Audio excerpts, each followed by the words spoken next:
ఈరోజు మన టాపిక్ వచ్చి grips, thin and thick. Thin grip అంటే థిక్ గ్రిప్ అంటే సో వీటికి ఇంకో నేమ్స్ వచ్చి over grip and replacement grips. Over grip వచ్చి బేస్ గ్రిప్ పైన వేసుకోవచ్చు. రీప్లేస్మెంట్ గ్రిప్ వచ్చి నీకు కావాలంటే బేస్ గ్రిప్ పైన వేసుకోవచ్చు, లేదా బేస్ గ్రిప్ రిమూవ్ చేసి వేసుకోవచ్చు.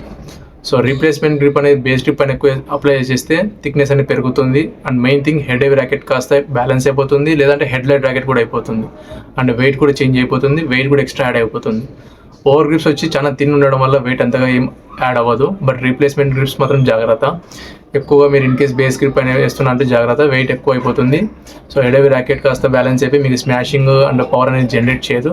సో చాలామంది ఏమనుకుంటారంటే ర్యాకెట్ బాగాలేదు అనుకుంటారు, బట్ మెయిన్ థింగ్ అది కాదు ప్రాబ్లం. మీ గ్రిప్ సైజ్ కూడా గ్రిప్ సైజ్ అండ్ గ్రిప్ కూడా ప్రాబ్లంగా ఉంటుంది. ఇది mainly so over grips and replacement grips. So దీనిలో థిన్నెస్ట్ గ్రిప్స్ ఉంటాయి, థిక్కెస్ట్ గ్రిప్స్ ఉంటాయి, టవల్ గ్రిప్స్ ఉంటాయి. అండ్ రీప్లేస్మెంట్ గ్రిప్స్ లేదా థిక్ గ్రిప్స్ వచ్చి స్వెట్ అనేది బాగా అబ్జర్వ్ చేస్తుంది, బట్ వేరేస్ ఓవర్ గ్రిప్స్ అనేది స్వెట్ అబ్జర్వ్ చేయదు.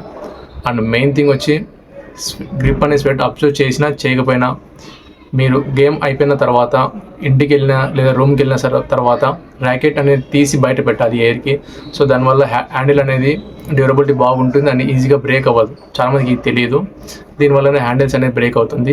సో గ్రిప్ అయితే మెయిన్లీ ఇవే, థిన్, థిక్, లేదంటే over grip or replacement grips. So next మీకు ఏదైనా టాపిక్ గురించి కావాలంటే నాకు కామెంట్ చేయండి, దాని గురించి డిస్కస్ చేశాను. అంతవరకు ఉంటా, బాయ్.